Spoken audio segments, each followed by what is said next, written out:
Bueno, les doy la bienvenida a todas y a todos los presentes. Les pido a los que están del otro lado, si quieren en el chat ir dejando sus nombres, las instituciones desde las cuales nos están escuchando, el país también, si quieren, que nos sirve mucho saber de qué otros países están presentes. Y bueno, les quería comentar un poco, esta es la primer charla de un ciclo de charlas que estamos empezando desde el Centro Argentino de Información Científica y Tecnológica, desde el CAICIT. Este año decidimos arrancar ahora en junio y hacer charlas hasta noviembre, una por mes, donde vamos a estar invitando a algunos especialistas a hablar sobre algunos temas relevantes para el mundo editorial de las revistas científicas y académicas. Y bueno, esta primer charla tenemos el honor de tenerla a Saray Córdoba, que es miembro honoraria de la Tindex. Les pido por favor que tengan cuidado con los micrófonos, ¿Para que qué se se unió Tania? silencien por favor, que estén atentos a eso porque no queremos estar interrumpiendo en todo momento. Yo ahora después que les dé la palabra a las expositoras, voy a silenciar todo, pero les pido por favor que ustedes estén atentos a eso. Bueno, como les decía, las expositoras que nos acompañan hoy son Saray Córdoba González, que es miembro honoraria de la Tindex, y Jimena del Río Riande, que es embajadora de DOAJ para América Latina y es investigadora también del CONICET. Ellas van a estar hablando de revistas cuestionables. Es un tema que ya desde hace unos años está un poco circulando y que en estos últimos meses también he visto charlas en diferentes chats, blogs y lugares donde se reúnen las editoras y los editores a hablar de publicaciones. Bueno, es un tema que viene creciendo, que hay algunas personas, instituciones que vienen investigando sobre el tema, vienen saliendo artículos publicados, así que bueno, nos parecía que arrancar con este tema podía ser súper útil. Así que bueno, les agradezco a las dos expositoras por ofrecer esta charla. Antes de arrancar, les quiero avisar a los que están del otro lado que si quieren obtener un certificado de participación en esta charla, en un ratito les vamos a estar compartiendo por el chat un formulario al que van a poder acceder y completar su nombre, apellido y su DNI o su documento, su número de documento, para que les podamos enviar los certificados. Eso solamente va a ser por pedido, no es que les vamos a hacer certificados a todos. Y también avisarles que esta charla va a quedar grabada y la vamos a subir a nuestro canal de YouTube. Así que en el caso de que sepan de alguien que no haya podido acceder o después la quieran difundir, bueno, pueden hacerlo. Bueno, eso es todo. Les doy la palabra a Jimena y a Saray. Gracias. Gracias a vos, Carolina. Saray va a comenzar con la primera parte de la charla, yo voy a tomar la segunda parte. Si querés que colabore con vos con el tema de, siendo co-host por el tema de los micrófonos o lo que sea, avísame. Sí, mira, Así que yo le doy la palabra esta vez a recordando Saray. lo que nos pasó la otra vez, Jimena, pedí que me den, que me pongan como administradora, así que yo los puedo silenciar a todos, ahora voy a hacerlo. Bueno, El tema bueno. es que, bueno, siempre hay alguien que está tocando y que por ahí toca sin darse cuenta, así que, bueno, voy a estar atenta a eso, gracias. Si no, yo te ayudo. Bueno, Saray, Bueno, te dejamos a ti. sí, muy buenos días. En primer lugar, muchas gracias a Carolina y a CAICID por esta invitación.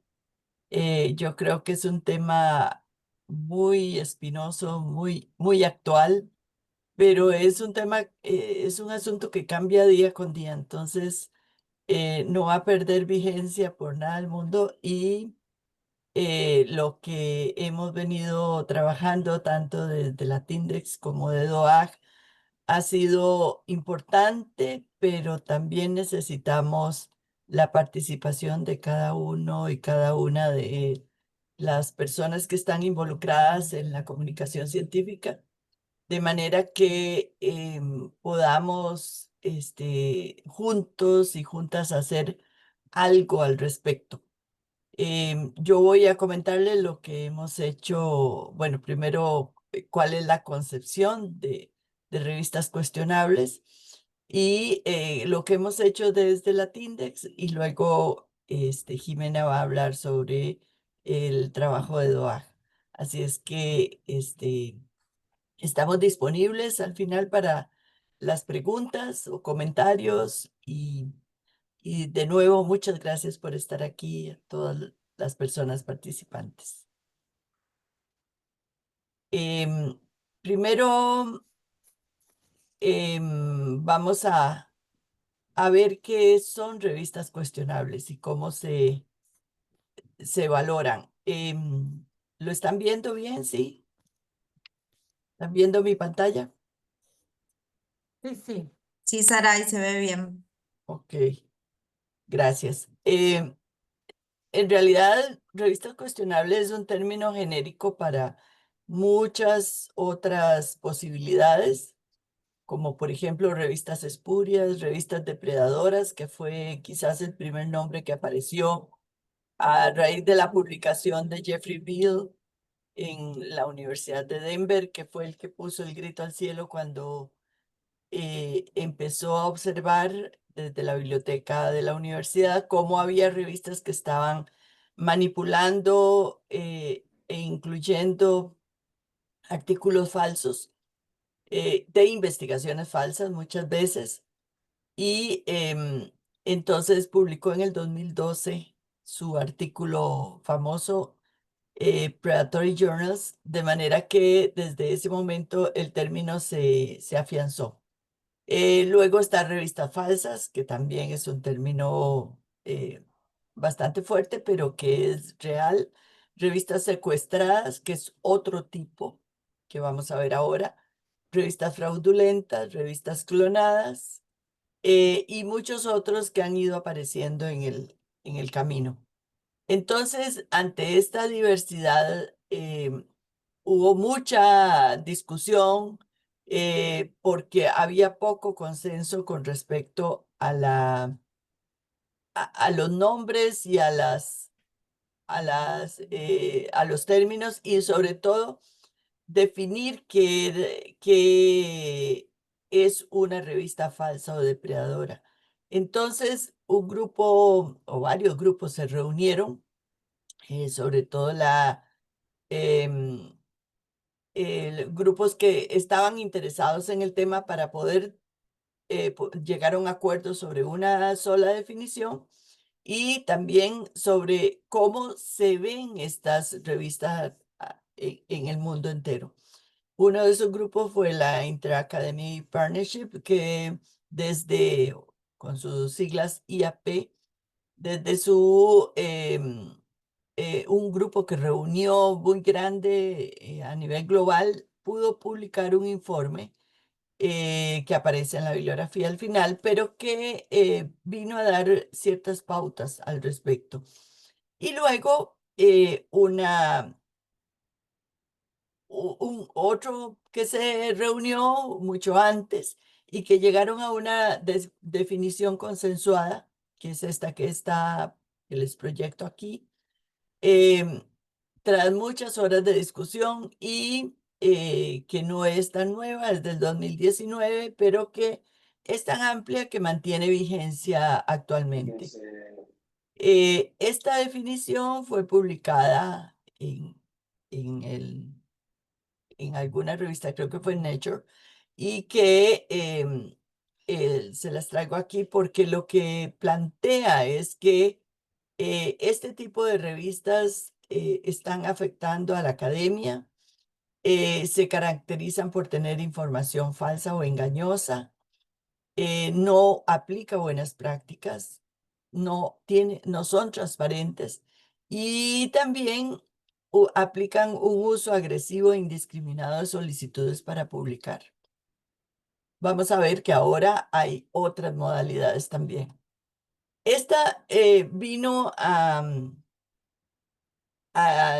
partir de la discusión, vino también a identificar una gama de posibilidades que viene desde las más claritas como calidad cuestionable hasta las de alto riesgo como es una revista fraudulenta. O sea, para calificar una revista como fraudulenta hay que hacer un análisis de de su contenido, de sus malas prácticas o que tiene, que aplica y que viene a abrir una gran posibilidad para que los autores y autoras caigan en la trampa, publiquen con ellos porque no saben exactamente de qué se trata o que si es fraudulenta o no. Como lo llama Siller, este es un espacio ambiguo, es una cantidad de grises, de diferentes posibilidades que vienen a intervenir en en la calidad académica. Por eso entonces empezamos a identificar ciertos identificadores típicos que desde la Tindex fue un trabajo grande. Identificamos 53 características que publicamos en una guía que ahora más adelante les voy a mostrar. Una guía para editores que está en la página de la Tindex libremente disponible, de manera que se puede descargar y aplicar. El problema ha sido que desde entonces el problema ha ido creciendo. Este gráfico que llega hasta el 2018 nos habla de que el problema principal está en el área de la salud, luego las matemáticas, las ciencias básicas, la economía, la biología. Pero, como les digo, luego fueron creciendo más y más, que en este momento podría haber unas, no sé, 60.000 revistas tal vez. En 2021 llegaban a 42.000 y fue creciendo de esta manera. O sea, cada año aumentan y el problema es que a veces no damos abasto para controlar el problema. Esto son datos hasta el 2021. No existen a nivel mundial, no encontré datos sobre más acá a nivel mundial, pero sí los tenemos en la región iberoamericana y Caribe, que es a partir de la Tindex. La Tindex entonces define ciertas características. Primero, prácticas no éticas o poco éticas, por ejemplo, que cobran por publicar. Algunas revistas antes de recibir el artículo, o sea, por solo enviar el artículo cobran, otras cobran después del artículo publicado, pero resulta que el artículo publicado no tiene revisión por pares, no tiene revisión de estilo, de escritura.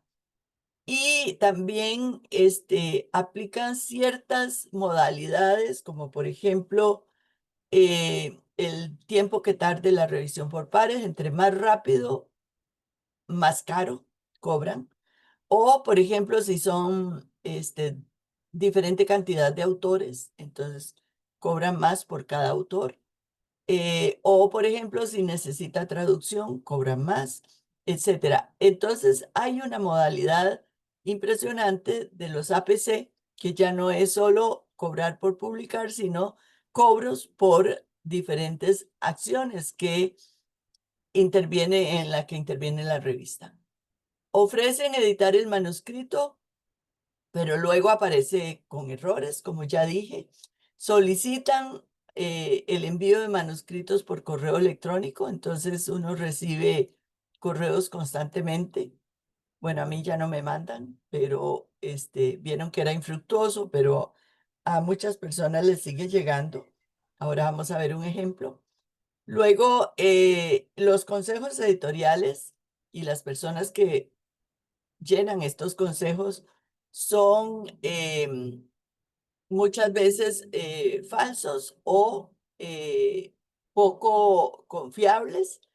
Hemos visto como personas que dicen que son de una universidad prestigiosa, en realidad no lo son, o por ejemplo que tienen tantos títulos, pero en realidad no los tienen, etcétera.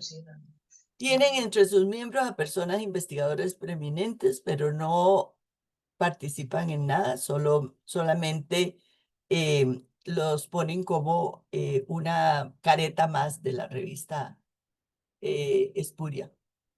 Este es un ejemplo de un mensaje que me llegó a mí, con mi nombre mal escrito, por supuesto, pero me invitan a publicar en una revista de ciencias sociales, y que muchas veces es para que publique un artículo que ya está publicado, o sencillamente que les envíe algo que a ellos les interesa, pero a mí no. Bueno, entonces hay que tener cuidado con los mensajes que uno recibe, hay que valorarlos si son reales o no, y sospechar de esas invitaciones que no son adecuadas. Este es un ejemplo de dos revistas supuestamente diferentes, pero que tienen un consejo editorial muy similar, comenzando por la editora, que están, bueno, además son de la misma empresa editorial, pero vean que comparten también algunos nombres de los miembros del consejo editorial, a pesar de que una revista es de ingeniería y la otra es de investigación científica genérica. Entonces, es otro elemento importante que hemos encontrado, de los cuales hay que desconfiar. Este es un artículo que se publicó, perdón, no, es otra revista que cobra 1.500 reales en Brasil, y que lo cobra por un autor, un solo autor. Es un ejemplo de los elementos que les daba antes. Y acá, según la cantidad de autores, pues entonces va aumentando el monto. La definición de tarifa entonces se da de acuerdo con criterios comerciales y no por la calidad o calidad de los autores. Entonces, entre más autores es más caro. Esta es una lista de revistas y publicaciones potencialmente depredadoras. Hay que tener cuidado también con estas listas. Las llamamos listas negras, y que fue lo que comenzó publicando Jeffrey Bill, eh, pero pronto Jeffrey Bill fue vapuleado, fue cuestionado, incluso hasta recibió ciertas amenazas. Entonces él eliminó la lista, pero entonces se siguieron publicando en diferentes sitios, diferentes nombres. Este es un blog que se llama Predatory Journal y tiene una lista no solo de revistas eh, que son potencialmente predadoras, sino también de publicadores.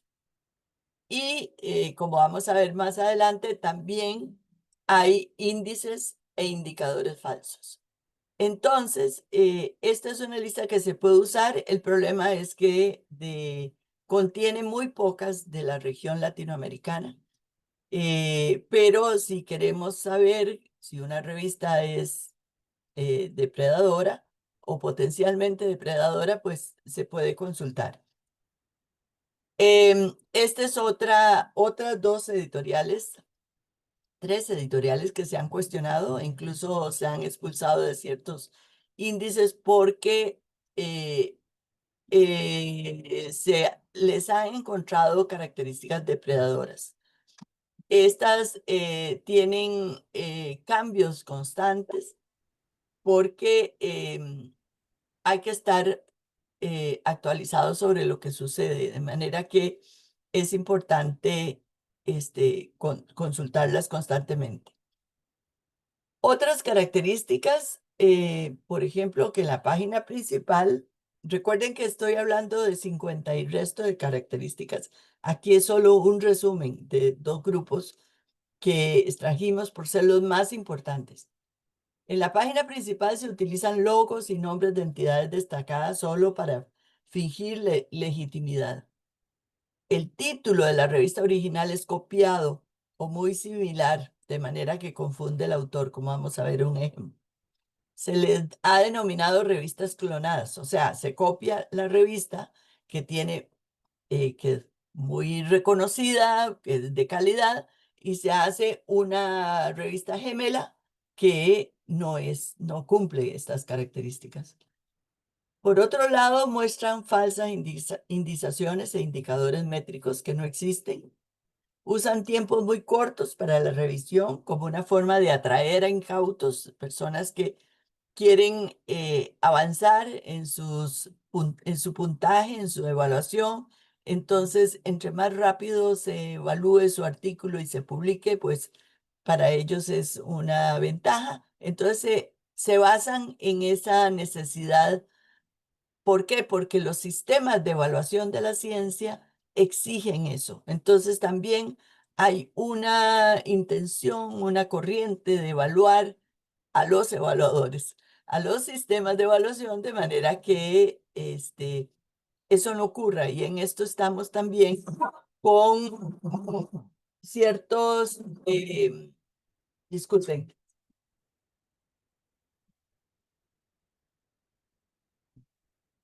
con ciertos, con otros colegas de otros grupos que hemos estado evaluando los sistemas de evaluación, recomendándole a los investigadores e investigadoras qué deben hacer para no caer en la trampa, pero también insistiendo en que hay declaraciones en el mundo como la Declaración Dora, como FOLEC de Claxo, como el Manifiesto de Leiden, que insisten en no utilizar indicadores numéricos cuantitativos solamente para evaluar los productos de investigación. Por otro lado, no aportan datos exactos para localizar al editor o al consejo editorial, sino que usan formularios y en el formulario contestan. De esa manera, no hay una dirección clara, no hay, por ejemplo, una dirección física o utilizan una dirección física que es de la casa del dueño de la revista, por ejemplo, y cosas así que a uno le parecen increíbles, pero que son reales. Vamos a ver algunos ejemplos. Esta es una revista argentina, era argentina, lamentablemente la cedieron a esta editorial tailandesa. Dejó de ser argentina. Vean que aquí he subrayado las afiliaciones institucionales de los miembros del consejo editorial, que son de muchos otros países excepto de Argentina. El editor en jefe es de Vietnam, el editor asociado es de Tailandia y así sucesivamente. Y por otro lado, esta misma revista dice que está en Clarivate, en Web of Science, pero no es cierto. Al buscarla no aparece, pero también utiliza los logos de Latindex, por ejemplo, pero es una revista que está solo en el directorio, o sea que no ha sido evaluada, no está en el catálogo de Latindex. En Realic fue suspendida en el 2017 y así sucesivamente. Entonces, esto lo utilizan como una táctica engañosa para que el autor o autora puedan ver que es una revista de calidad, cuando no lo es en realidad. Probablemente era, porque estuvo en el catálogo Latindex, pero ya no. Caen porque publican entonces artículos de cualquier forma, sin revisión por pares, sin calidad, sin evaluar la calidad, y en ese sentido pues va cambiando lamentablemente. Este es el caso de Interciencia, una revista muy famosa, muy reconocida, que se inició publicándola en Venezuela. La de mi izquierda, la derecha de ustedes, es la verdadera, como digo ahí. Y la clonaron con todos estos colorines que le pusieron, de manera que utilizan el mismo ISSN, pero ya no es la misma revista. ya no publican la misma artículos de calidad de antes. Esta es la advertencia que Interciencia publicó ya hace bastante tiempo, en el 2017, y que al momento pues ha sido una dura pelea de parte de los editores. Este es otro ejemplo de una compañía que se denomina Ecorfan y que publica en varios países de América Latina y España. Son 16 revistas que existen y que igualmente utilizan nombres en el consejo editorial que no son de personas reconocidas o que no tienen las características que aquí se presentan realmente.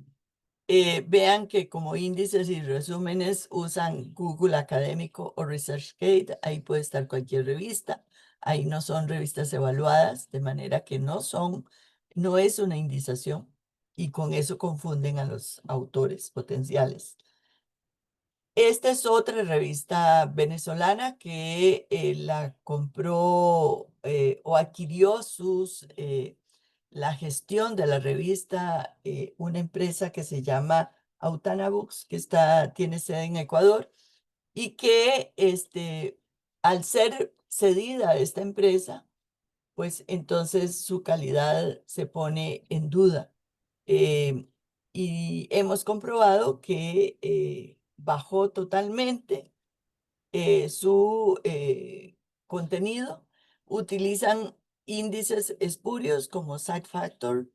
En la Tindex no está, solo en el directorio. En Cielo la excluyeron desde el 2017, de manera que siguen engañando a las personas autoras para que publiquen con ellos. Este es un artículo de The Guardian que dice que en el 2024 se calculaba que había más de 10.000 artículos retractados porque contenían elementos falsos. Y lamentablemente ese número, como dije al principio, va creciendo. No solo porque hay revistas falsas, artículos falsos, sino porque se detectan y entonces se retractan. La misma revista, aunque no sea falsa, retracta el artículo porque el artículo sí tiene condiciones espurias. Prácticas más recientes, además de las que ya he mencionado y de las que están, insisto, en la guía para editores de la Tindex, son las granjas de artículos, que es un problema serio y que vamos a ver algunos elementos de cómo se definen los paper mills o granjas de artículos. También los cárteles de citas que sorprendieron a España hace unos 2 años, 3 años tal vez, que lo que hacen los ciertos autores es que se ponen de acuerdo entre ellos para citarse y vamos a ver un ejemplo, un autor que recibe una cantidad exagerada de citas en un año, lo cual es imposible.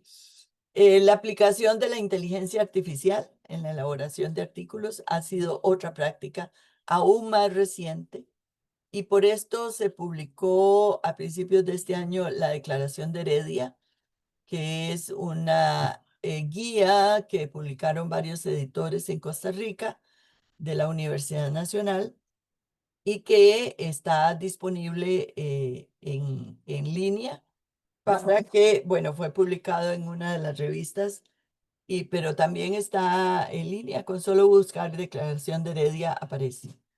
El envío de solicitudes a las revistas para que cedan la gestión editorial, como ya mostré en el caso de la revista venezolana, pero hay muchas que están siendo asediadas por empresas de dudosa calidad o que dicen que son empresas, pero no lo son, es una persona la que está trabajando detrás. En esto hay un caso en Argentina reciente, que no voy a mencionar detalles, pero que estamos también dándole seguimiento porque es de dudosa calidad. Luego, la revista que ofrece una cantidad de servicios adicionales. No cobran un APC, pero sí cobran por congresos, por elaboración de artículos, elaboración de tesis. em, Todos estos servicios, entre comillas, los ofrecen a las personas autoras que necesitan publicar urgentemente y cobran por ellos. Entonces, la revista es gratuita, es libre, pero están afiliados todos esos servicios y al final publican en la revista el producto de ese artículo espurio. Además, los grupos de revistas aliadas que comparten miembros de consejos editoriales, comparten prácticas, son casi consorcios que bajo un símbolo se unen para publicar con este tipo de problemática. Bueno, este es un artículo que publicó la IAP sobre las granjas de artículos y que les invito a leer. Ahí está el enlace. Este es un detalle, una denuncia que se hizo de los artículos de una persona que publicó 261 artículos en un año y que utilizaron el chat GPT para construir el artículo. Esto que está marcado en amarillo delata a los autores cómo usaron el chat, la inteligencia artificial. Y luego, el último cuadro a mi derecha es una información que apareció publicada en X de Publishing with Integrity, que es un sitio o una persona que publica en X lo que se publica en el blog de el Retraction Watch. Entonces, aquí nos muestra cómo se pueden publicar en un año diferentes tipos de publicaciones eh, con una cantidad exagerada, de manera que esto pareciera imposible y es imposible, ¿verdad?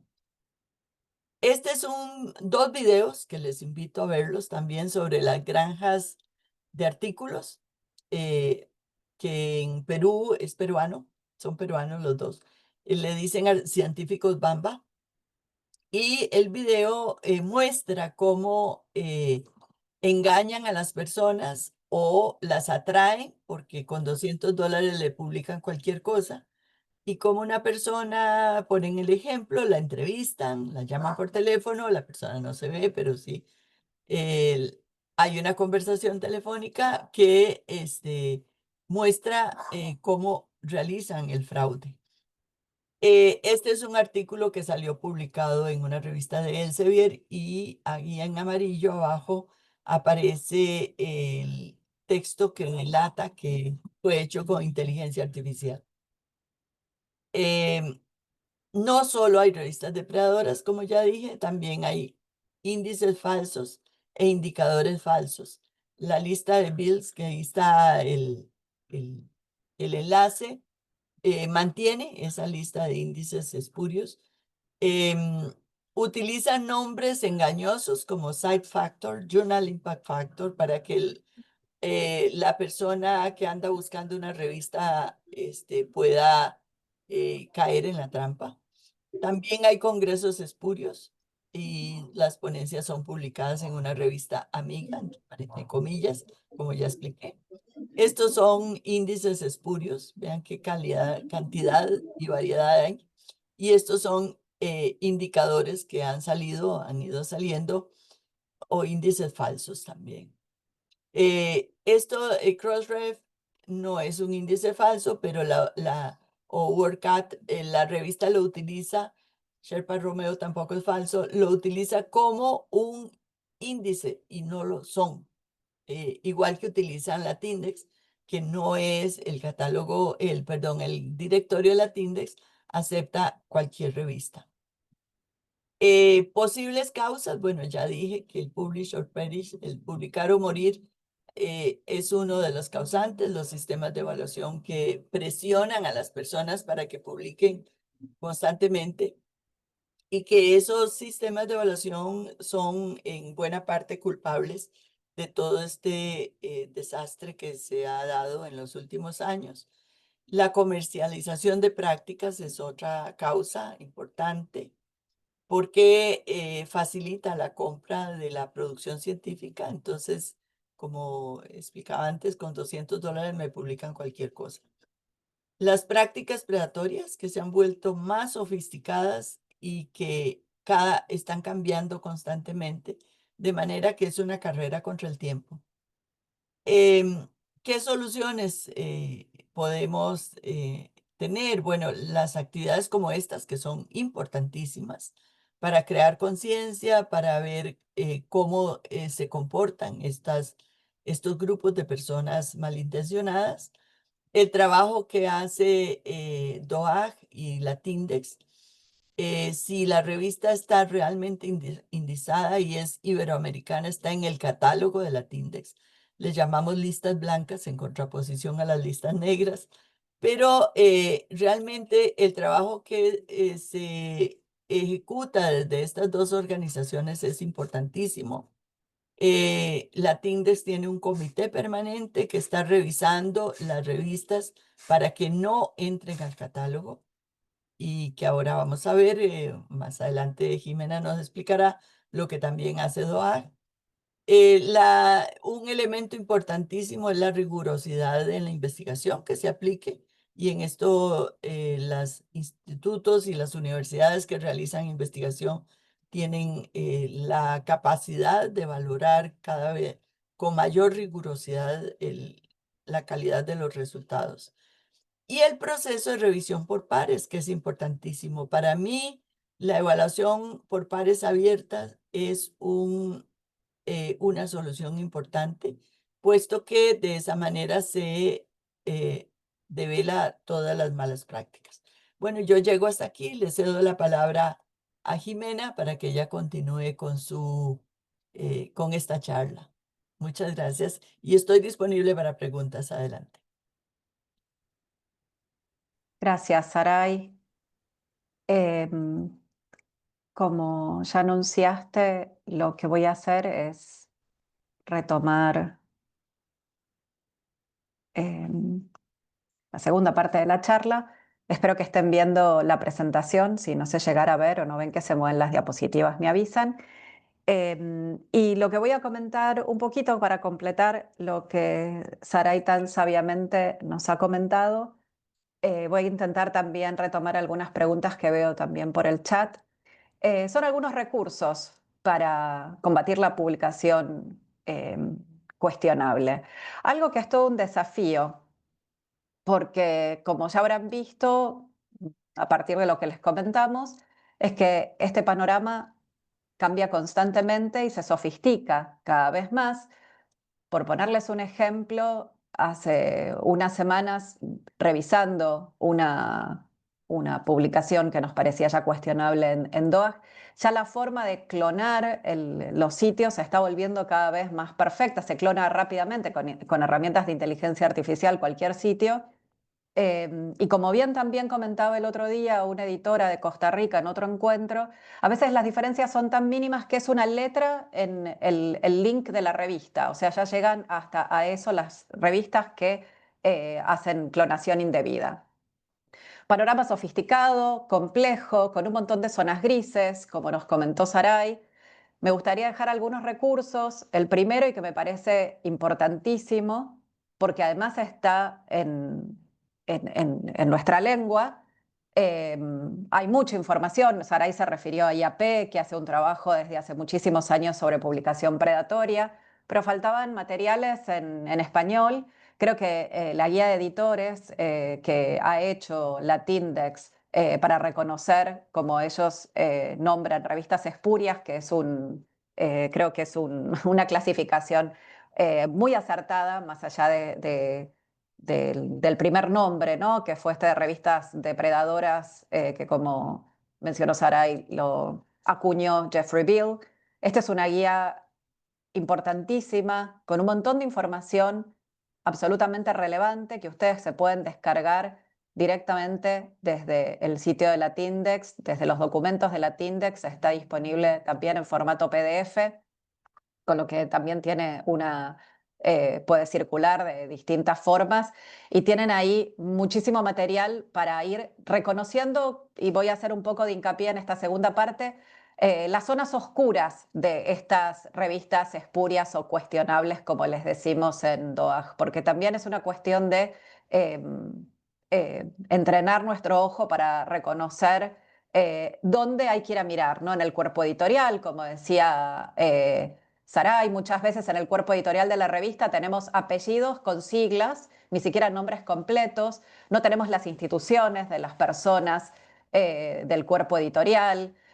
Eso ya nos tiene que llamar la atención. En DOAJ, por ejemplo, uno de los requisitos que pedimos es que en el cuerpo editorial las personas estén obligatoriamente con sus instituciones y preferentemente con un link hacia su perfil académico en la institución a la que pertenecen, o de lo contrario a su ORCID.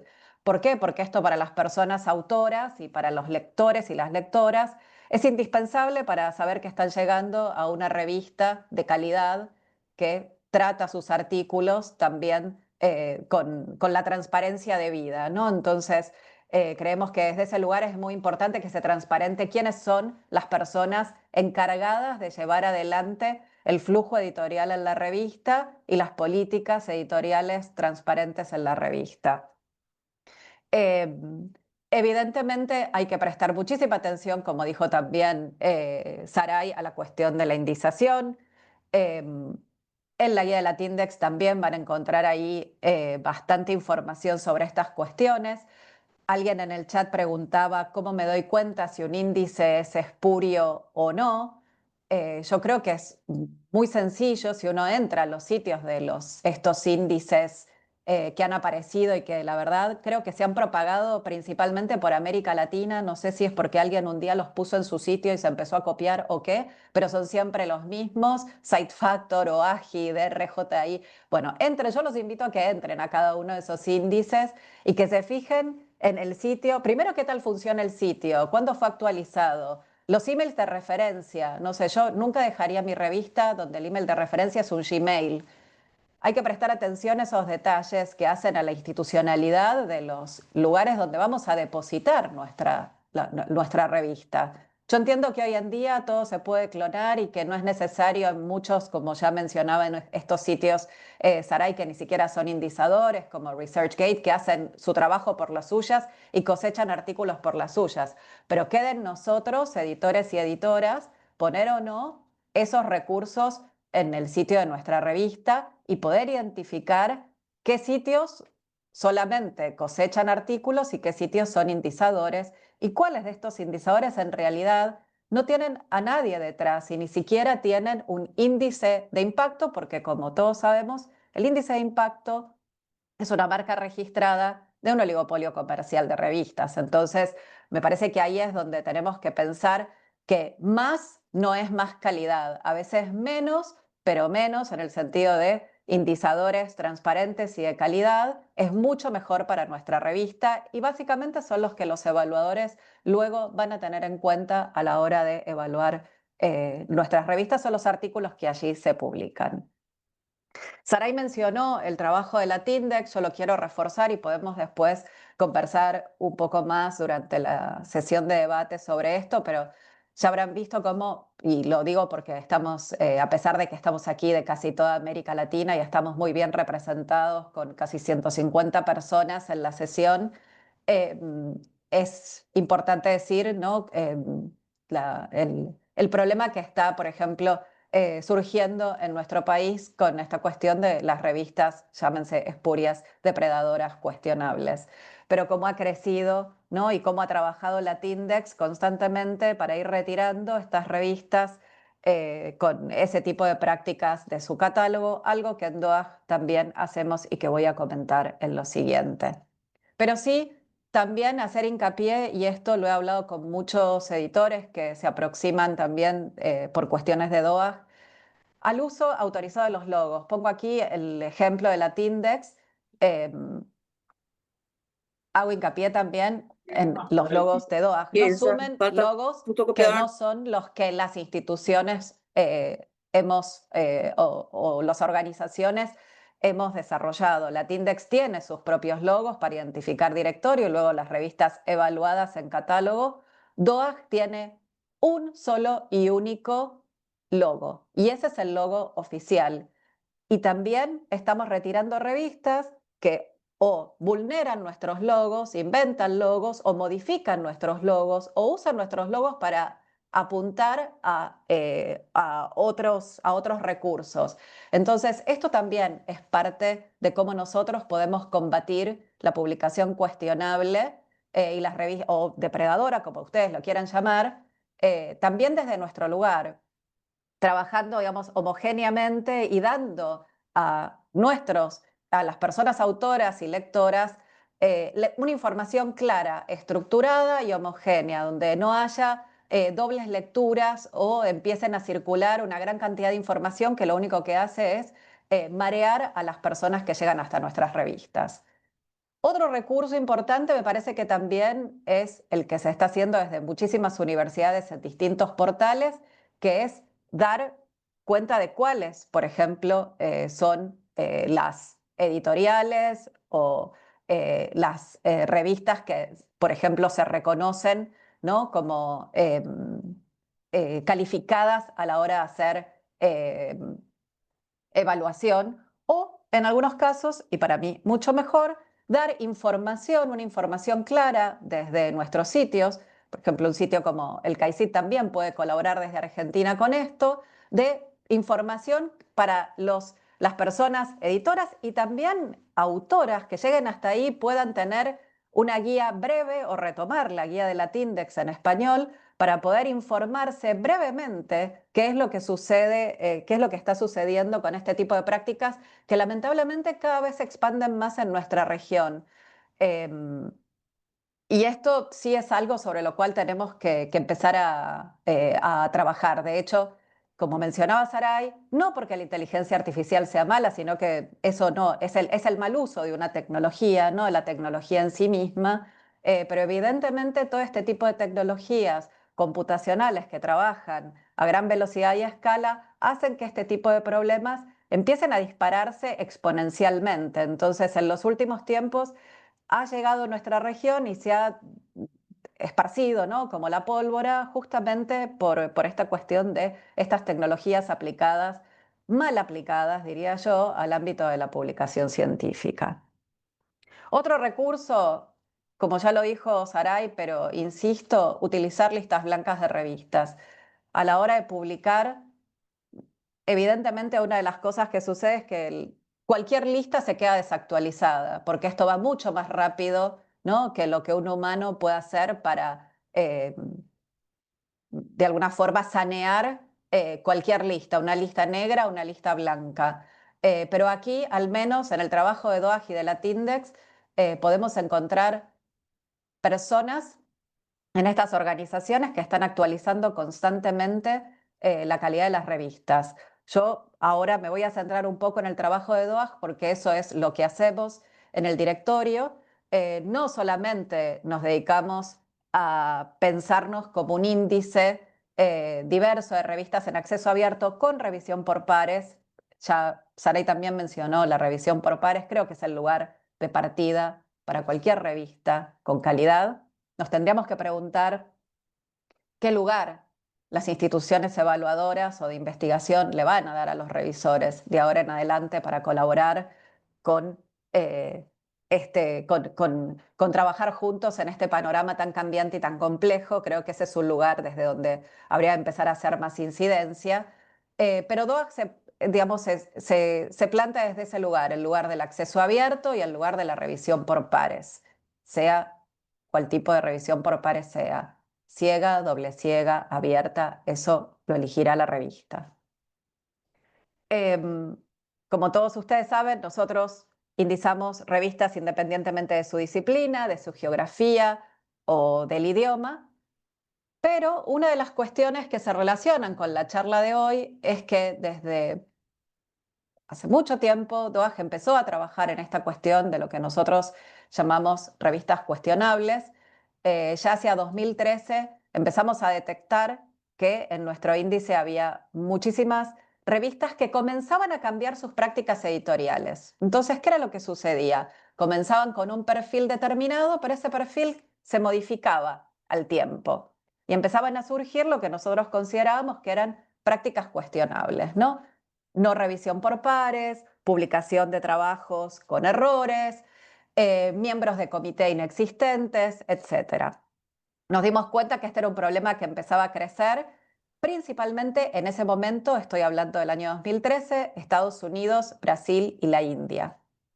En esos tiempos también empezamos a trabajar con el Committee on Publication Ethics, con COPE y con OASPA, con la Open Access Scholarly Publishing Association y con otra asociación de médicos, la WAME, World Association of Medical Editors, para mejorar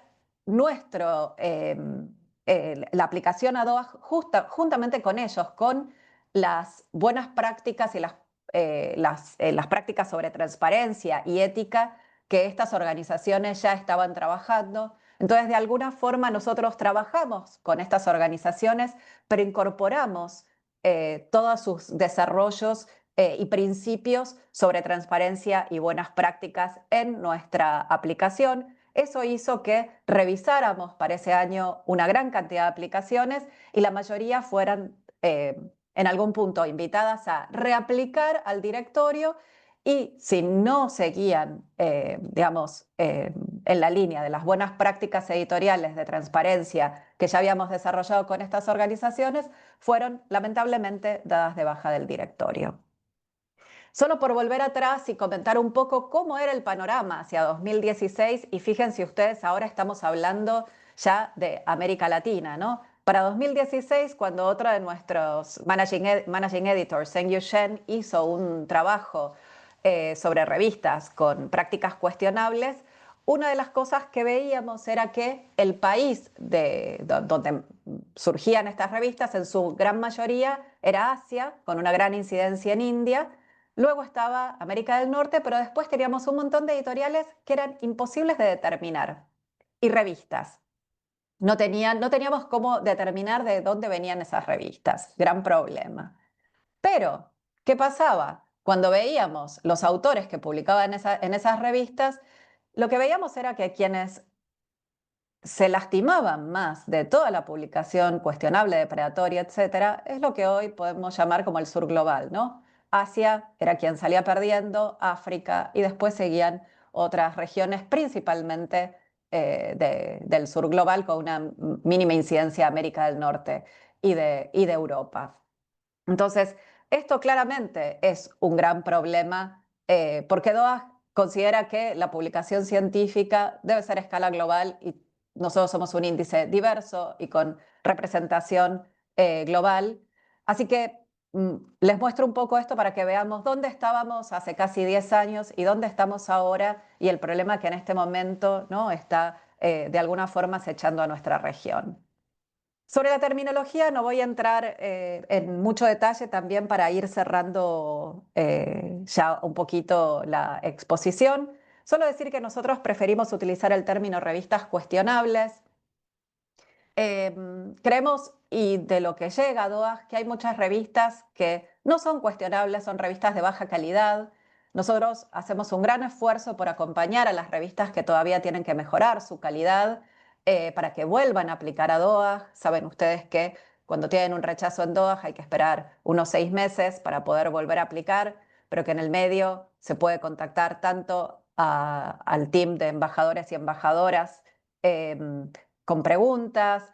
Se suele tratar de ayudar en todo lo posible con preguntas puntuales a los editores siempre. Creo que tanto Ivonne Lujano, que es la otra embajadora en la región, aunque vamos a tener otra embajadora para Brasil en breve. Hacemos un gran esfuerzo por estar en contacto siempre con con las personas editoras, pero creemos que ahí hay una gran diferencia entre una revista que todavía necesita mejorar su calidad, pero que desea tener buenas prácticas editoriales, y todas estas otras revistas que realmente lo que hacen es llevar a cabo prácticas cuestionables en la publicación científica. Para nosotros es un grave problema que tenemos que enfrentar porque creemos que esto socava la ciencia, menosprecia la ciencia y la confianza en la que se basa el sistema. No sé si llegaron a verlo, pero hay un video circulando de un programa español donde por la televisión española y también por varios diarios salió cómo se podía publicar fácilmente ciencia, ¿no? Que también es un problema cuando se empiezan a divulgar este tipo de cuestiones y se empiezan a malinterpretar. Porque esto sí, claro que socava la ciencia, después terminamos con discursos como los que estamos sufriendo en muchos países, donde parece que los que estamos haciendo ciencia solamente estamos aquí inventando cuestiones para que se nos paguen por publicar papers que no tienen asidero y no tienen ningún impacto en la sociedad, cuando la ciencia es todo lo contrario. Desde las humanidades hasta las ciencias duras, lo que hace es prestigiar un país, subir la calidad de la educación, etc. Así que para nosotros es un gran problema y que creemos que tenemos que combatir todos juntos. Y es un gran problema para las revistas de acceso abierto, porque aquí está el problema. Esto lo que hace es dañar al acceso abierto, principalmente. Y quienes terminan más dañadas, lamentablemente, son muchísimas revistas que todavía están en este proceso de mejorar su calidad, donde a veces terminan injustamente en alguna de estas listas negras. Veía que también había personas que decían, bueno, pero en la lista negra yo vi tal cosa, tal otra. Bueno, esto es un grave problema. Por eso, como decimos en DOAG, preferimos movernos por listas blancas y no listas negras.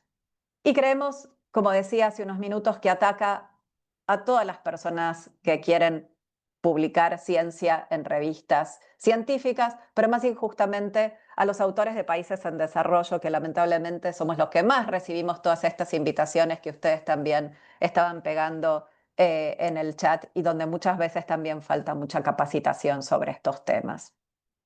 Nosotros en DOAG tenemos un equipo de calidad que el año pasado, para que ustedes sepan, dedicó más de 830 horas a más de 470 investigaciones de revistas. Por eso cuando los editores a veces nos escriben y nos dicen, dieron de baja mi revista en DOAG, ¿por qué? Bueno, porque estamos haciendo constantemente investigación sobre las revistas que tenemos, y si creemos que una revista tiene que mejorar ciertas cosas, preferimos que las personas editoras mejoren esas cuestiones en sus revistas y vuelvan a aplicar. Nos dimos cuenta que, por ejemplo, el año pasado teníamos casi un 26% de revistas que habían modificado sus prácticas editoriales desde que habían entrado a DOAG hasta este momento, y que muchas de esas tenían prácticas cuestionables. Así que las invitamos a que fueran reevaluadas, que volvieran a presentarse. Nosotros finalmente decidimos si tienen que incluirse o excluirse, dependiendo de cómo hayan trabajado esas revistas en esas cuestiones relacionadas con claridad. No voy a insistir mucho más en esto porque ya lo hemos dicho, hemos hablado de los consejos editoriales, del proceso de revisión por pares, de cómo la información debe ser clara cuando llega a una persona que quiere publicar en esa revista, el sitio web de la revista. Pero aquí hago hincapié en algo que muchas veces nos escriben los editores y nos dicen, no sé, rechazaron mi revista por cuestiones que tienen que ver con derecho de autor, con uso de licencias Creative Commons, porque, bueno, esto es parte de la información clara y esto es parte de los derechos que tienen los autores. Imagínense ustedes que son presos de una revista predatoria que lo que les hace es tenerlos en el workflow de la publicación, y les avisan, por ejemplo, a último momento que tienen que pagar más dinero, como sucede muchas veces en esta cuestión. O ustedes pierden sus derechos. Ha habido revistas que directamente han robado artículos y han publicado esos artículos con otros nombres. Entonces, es muy importante que las revistas que sí estamos en la línea de las buenas prácticas editoriales, esa información la sepamos transparentar, la sepamos dejar en claro para las personas que quieran publicar con nosotros. Entonces, esto ya lo hemos dicho, guiarnos por listas blancas es lo más importante, pero también sepan que DOAG tiene lo que se llama el change log, que está accesible desde el sitio de DOAJ y donde ustedes pueden ver las revistas que hemos ido dando de baja porque no adhieren a las buenas prácticas editoriales. Entonces, de alguna forma, para nosotros esto no es una lista negra, pero sí les damos información sobre las revistas que no están adhiriendo a las prácticas que DOAJ considera que son transparentes y éticas, a las de DOAJ. Espero que se entienda esto. Y sepan, como he dicho, que, todos estos defectos pueden llevar al rechazo o a la exclusión de la revista por parte del directorio, como ya mencioné, y que siempre estamos, el programa de embajadores y embajadoras para atender preguntas sobre cuestiones que tengan que ver con prácticas editoriales o rechazos en el directorio, etcétera, que para eso estamos en este voluntariado para el directorio. Otro recurso que creo que también es de gran valor es este que se llama Think, Check, Submit. Hemos contribuido desde DOAJ desde hace mucho tiempo a desarrollar esta plataforma donde uno puede preguntarle a la plataforma sobre qué quiere publicar, sobre qué temas, digamos, qué necesita también esa persona, si necesita, por ejemplo, que esa revista deje publicar preprints, etcétera. Hay toda una serie de preguntas que se pueden hacer y esta aplicación Think, Check, Submit lo que va a ser aconsejarnos revistas o también editoriales donde publicar. Entonces es un poco un servicio también para saber dónde publicar algún trabajo de alguna disciplina específica. Y como yo siempre digo, hay que investigar antes de enviar si somos autores. Buscar en los índices de confianza, en las listas blancas, buscar en ISSN si esa revista de verdad tiene un ISSN válido, mirar bien los consejos editoriales, que no sean simples siglas con apellidos. Fijarse bien si la revista tiene un email institucional, digamos, sospechen bastante cuando no hay emails, ningún tipo de email institucional en una revista, cuando son simples Gmails de personas donde ustedes se tienen que comunicar, como mostraba también Saray en esos ejemplos que nos llegan también de invitaciones, donde uno se tiene que poner en contacto con una persona a un email particular que es un Gmail. Creo que ahí ya tendríamos que empezar a sospechar. Sospechen de los tiempos de publicación demasiado acelerados. La ciencia, para que sea buena, también lleva tiempo. Creemos que, bueno, hay que trabajar sobre cuestiones de tiempos de publicación, pero ninguna investigación puede revisarse y publicarse en el fast track, como dicen estas revistas, de 7 días, ¿no? Fíjense bien todas estas, yo les llamo las zonas cuestionables, ¿no? De dónde está la revista indexada, cómo están los archivos. Uno a veces solamente con ver cómo se publicó un artículo, las faltas de ortografía, la mala, o sea, nosotros como editores, solo con mirar cómo está estructurada la bibliografía, muchas veces nos damos cuenta de todos los problemas que luego vamos a tener si dejamos ahí también nuestro trabajo. Pero sí decir que la publicación cuestionable es un grave problema, porque cada vez, como dijo Saray, se sofistica más, cambia mucho más rápidamente. No quiere decir que, y por eso pongo esta diapositiva, que las editoriales sean predatorias. Muchas veces lo que sucede es que hay revistas que han tenido prácticas cuestionables dentro de estas editoriales, aunque muchas en los últimos tiempos han cambiado, por eso digo que es un panorama cambiante. Muchas han sido incluidas en distintas listas negras, entonces creo que ahí es donde está el mayor desafío, cómo nos adaptamos a este panorama tan cambiante. Desde DOAJ lo que hacemos es colaborar con organizaciones, con Latindex hemos empezado a colaborar y esperamos seguir colaborando en los próximos tiempos, revisar nuestros criterios, revisar nuestras revistas, pero también hago un llamado y con esto cierro a instituciones, ¿no? Como por ejemplo aquí el CONICET, que tienen que ver con capacitación, y no solamente capacitación de editores, sino también de las personas autoras. Creo que los investigadores, y lo que yo he visto en los últimos tiempos, les falta mucha capacitación, a veces para saber dónde publican sus trabajos y cómo distinguir revistas de confianza, revistas transparentes de revistas cuestionables, parece que ahí hay un lugar de capacitación y de educación que tenemos que tomar en nuestras manos para contribuir y también empezar a incidir en prácticas de evaluación. El Publish or Perish creemos que también debe ser cuestionado desde las distintas instituciones. Y también el lugar de los revisores. ¿Qué lugar le vamos a dar a los revisores? Vamos a seguir haciendo una revisión que después no puede entrar y valorarse en ninguno de nuestros informes como investigadores o como profesionales. Parece que ahí es donde tenemos que iniciar un debate serio, crítico y colaborar desde nuestros distintos lugares. Vamos a liberar luego las diapositivas que tienen también bibliografía para que ustedes puedan seguir informándose.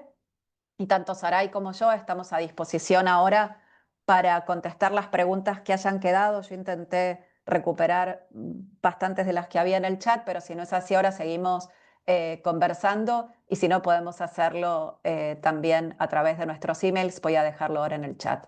Gracias por la invitación y ahora abrimos el turno al debate a las preguntas. Bueno, gracias Jimena y Saray, sobre todo por la claridad, se agradece. En la exposición me parece que eso es un tema que interesa mucho, ahí están mandando felicitaciones.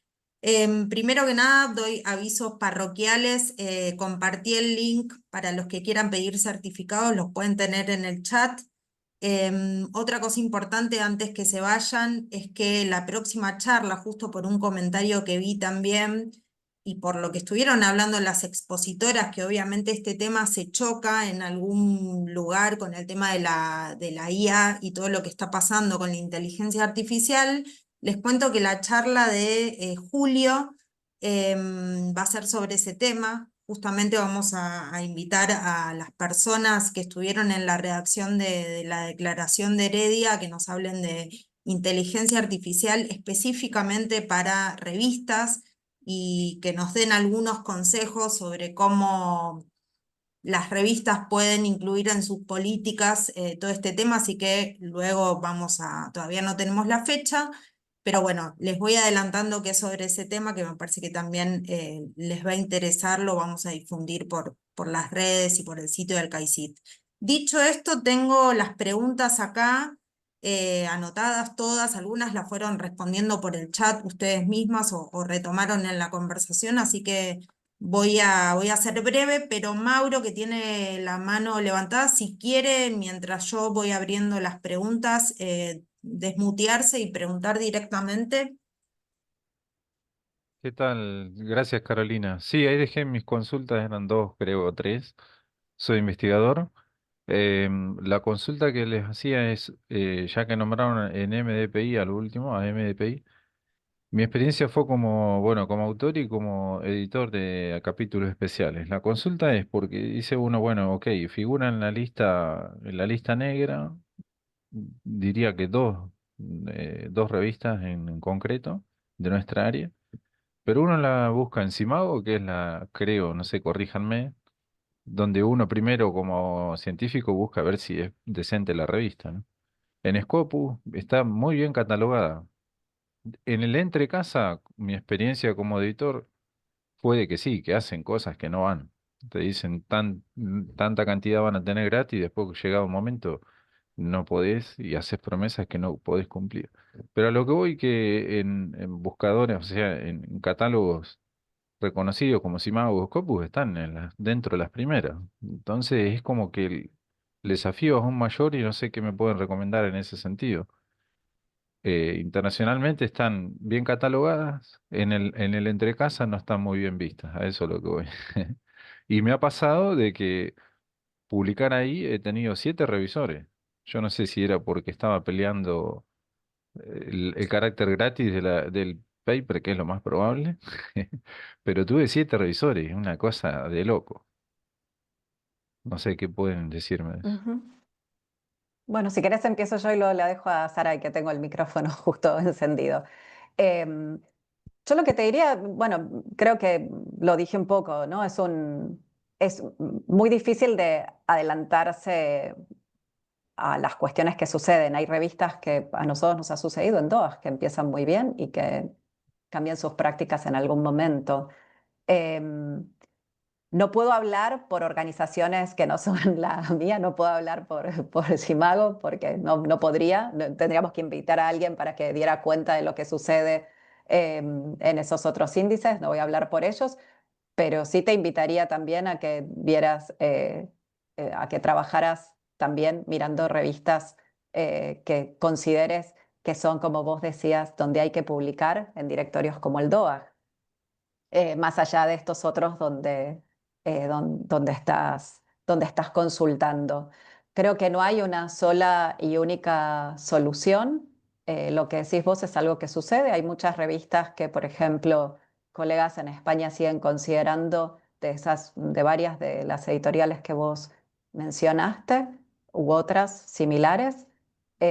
Y sin embargo, desde Argentina nos ha pasado lo mismo que te ha pasado a vos. Entonces ya no es una cuestión donde podemos decir, esta es buena, esta es mala. Me parece que queda en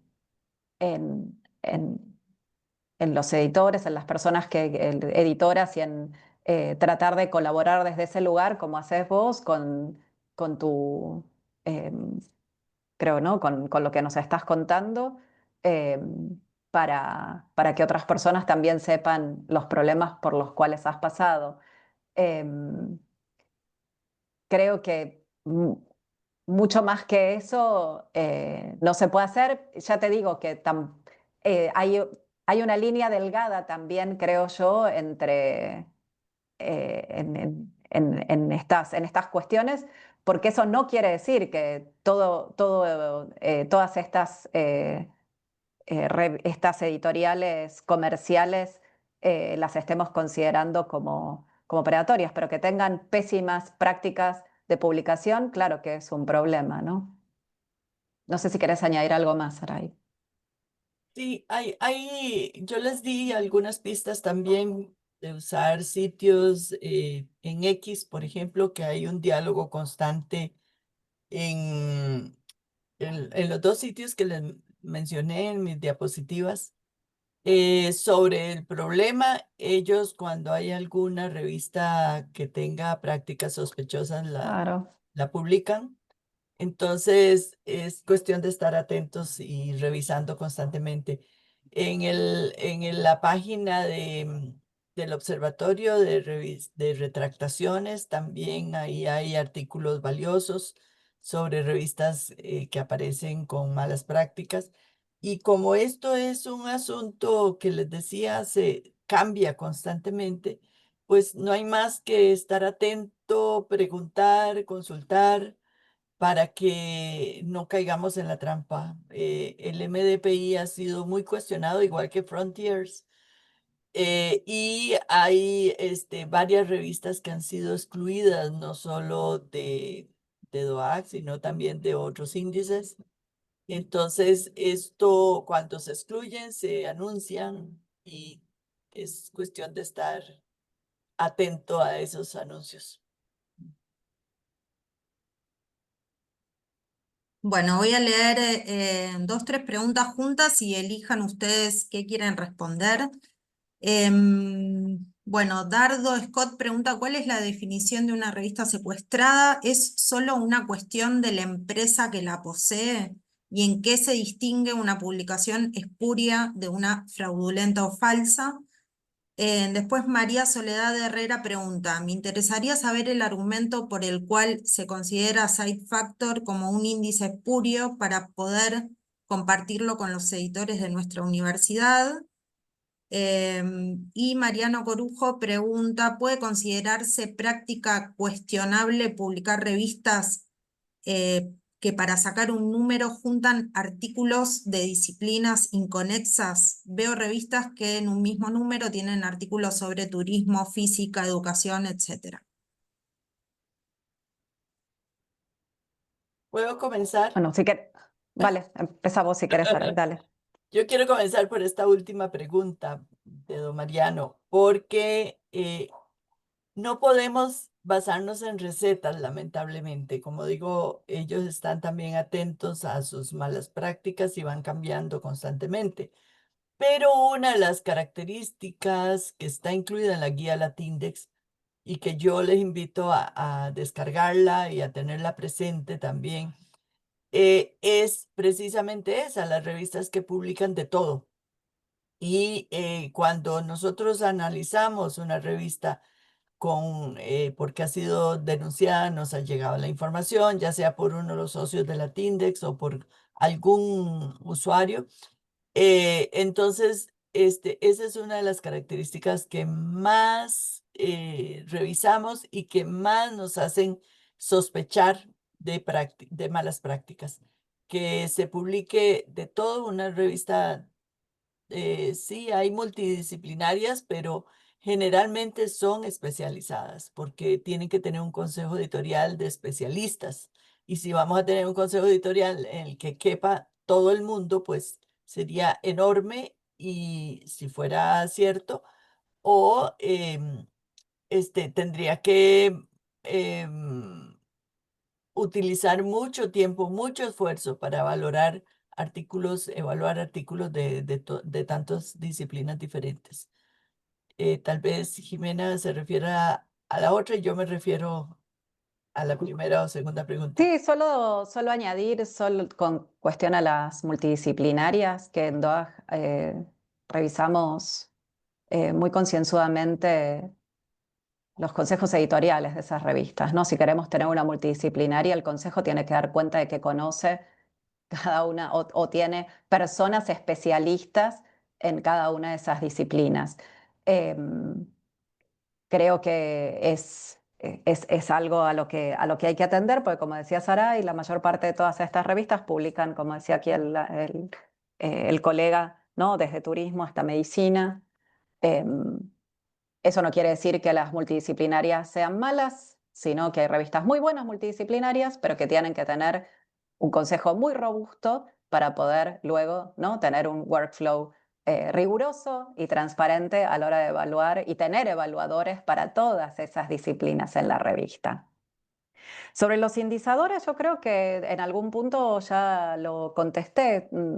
No, a ver, acá no es una cuestión de decir quién sí, quién no desde DOAG, esa no es nuestra misión. Insisto, el factor de impacto es un nombre registrado por una empresa, o sea, y todos la conocemos. Entonces, eso es el factor de impacto. Si estamos en los índices de esa compañía, claro que vamos a tener un factor de impacto para nuestra revista, pero no existen otros factores de impacto como este que mencionaba la colega. Y también los invito a que entren esos sitios de esos indicadores antes de sumarlo. Queden ustedes a hacerlo, no, nosotros no vamos a atarles las manos para que añadan esos logos en sus sitios, pero consúltenlos primero. También me parece que es parte de la responsabilidad de las personas editoras pensar a quiénes estamos sumando en nuestro sitio. Fíjense qué claridad de la información hay, cuándo fue actualizada por última vez ese sitio, ese indizador, qué email tienen, quiénes nos contestan desde ahí, si nos contestan. Entonces no es solamente una cuestión de sumar imágenes y logos en nuestro sitio, sino poner verdaderamente organizaciones que tengan un respaldo y saber distinguir entre sitios que cosechan, ¿no? y sitios que sí dan una indización a nuestra revista. Eso sobre los índices. Y me falta una pregunta, Carolina, pero creo que ya me lo olvidé. ¿Cuál era la otra? La, Perdón.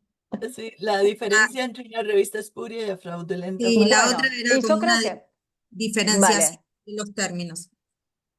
Bueno, yo creo que eso Saray lo dejó claro. Hay un montón de zonas grises aquí, un montón. Pero creo que, lo que sí pasa es que hay prácticas. Si yo clono una revista, la revista obviamente que va a entrar para nosotros en esta zona de las revistas cuestionables, espurias o depredadoras, como las querramos llamar. Pero hay una práctica específica. La estoy clonando, me estoy robando el nombre, estoy robando un montón de cosas, ¿no? Entonces, esa es una práctica específica. Em, Hay un montón de formas de mencionarlas, ¿no? Yo decía, nosotros en DOAG preferimos llamarlas cuestionables. Eh, la Tindex prefiere mencionarlas, ¿no? Decir que esas son revistas espurias. A mí no me parece mal un término como depredadora, creo que sí, que depredan la confianza, como decía, ¿no? En el sistema científico, que socavan la ciencia. Así que me parece que desde ese lugar Tal vez buscar como todas estas zonas grises a veces es muy difícil. Lo que sí me parece que lo más importante aquí es prestar atención, ¿no? A estas zonas oscuras, como decimos, y a las alarmas que se nos tienen que prender. Insisto, la guía de Latindex en español para eso creo que es imprescindible. Saray también mencionó Retraction Watch, que tal vez para toda esta cuestión relacionada con publicación global, como mencionaba Mauro, también puede ser un lugar donde ir a mirar, bueno, qué artículos fueron retractados, o en IAP qué investigaciones se están haciendo sobre distintas editoriales. Pero creo que una de las cuestiones más importantes es saber investigar a qué revista estamos enviando nuestro trabajo y como siempre, encontrar también estos espacios, ¿no? Donde también las personas puedan decir, bueno, a mí me pasó esto, ¿no? Como el caso de Mauro, ¿no? Tengo esta experiencia con tal revista. Creo que eso también ayuda a que las personas editoras en nuestra región y que compartimos una lengua también podamos estar atentas a este panorama que cambia semana a semana, diría yo. Bueno, excelente, gracias. Bueno, les hago las últimas 2, 3 preguntas. Darwin, ahí tenés la mano levantada, voy a justo preguntar lo que dejaste en el chat. Bueno, una pregunta que es de Jorge Massa, dice, ¿el APC llega a afectar a las editoriales? Hoy se está generalizando que las que cobran APC son espurias y eso afecta a unas buenas editoriales, ya que la No, revisión demora mucho, más de 6 meses, en cambio una de APC puede agilizar el proceso de revisión. ¿Qué opinan de esto? Esa es no. una pregunta sobre los APC. Y después hay 2 preguntas, una sobre, que pregunta qué catálogo mira CONICET para decidir la calidad de una revista, y la otra que pregunta acerca de cómo es la indexación en Latindex catálogo 2.0, si es, bueno, dice que la evaluación la hace cada país, y pregunta Darwin si esto garantiza que la revista sea de calidad. No, no lo puso como pregunta, pero bueno, yo lo hago como pregunta y se lo dejo a Saray. Me gustaría contestar primero sobre el APC. El APC no es un indicador de mala práctica, es simplemente la punta del hilo que nosotros vamos jalando para ver si esa revista tiene malas prácticas o no. El problema es que el APC, que empezó porque era una posibilidad de cobrar para que la revista fuera sostenible, que eso es totalmente válido, pero después fue modificando para que el APC se cobrara por cualquier cosa, como les decía, para que el artículo salga más rápido, para que el artículo sea traducido, etcétera. Entonces, eh, el APC no es dañino en sí mismo. Y por supuesto que aquí yo tengo otros puntos de vista que he dejado en unos artículos bien claro. Para mí ninguna revista debería cobrar APC, pero si lo cobran no es malo en sí mismo. El problema es cuando se cobra para hacer negocio. Y el negocio, bueno, hay 2 revistas que son muy valiosas, muy importantes en el mundo, que cobran $10,000 de APC. Entonces uno dice, bueno, con eso cubren todos los gastos que tienen, pero además les queda una ganancia enorme, enorme. Entonces, ¿qué están haciendo ahí? Lucrando a partir del conocimiento que muchas veces se publica, se realiza, se genera con fondos públicos. Entonces, es una doble ganancia. Entonces, ahí es cuando el APC de 3,000, o $4,000 y hasta $10,000 es dañino para la academia, pero no porque sea malo en sí mismo. Em, y por otro lado, ¿qué hace la Tindex para evaluar? Bueno, si cada país evalúa sus revistas, pero tenemos un manual de evaluación muy claro desde el momento en que la revista lo solicita o se va a evaluar. Tenemos ciertas características que son tomadas en cuenta para que la revista del principio, digamos, si es evaluable o no es evaluable. Pero por otro lado, los 38 criterios de calidad que están en línea, que los pueden consultar, cada socio aplica a la revista que va a evaluar y al final esa revista pasa o no pasa al catálogo.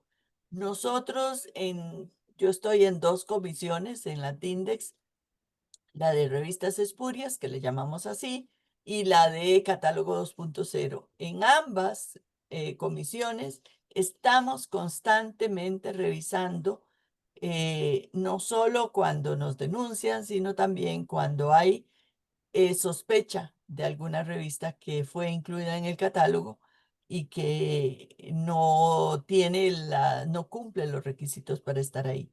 Nos ha pasado recientemente con una revista que fue evaluada en el 2021, o sea, creemos que ya hace bastante tiempo fue evaluada y tuvimos que sacarla porque había sido mal evaluada. Incluso la persona que lo había hecho ya no estaba. Entonces, esa revisión constante la estamos llevando a cabo. Jimena.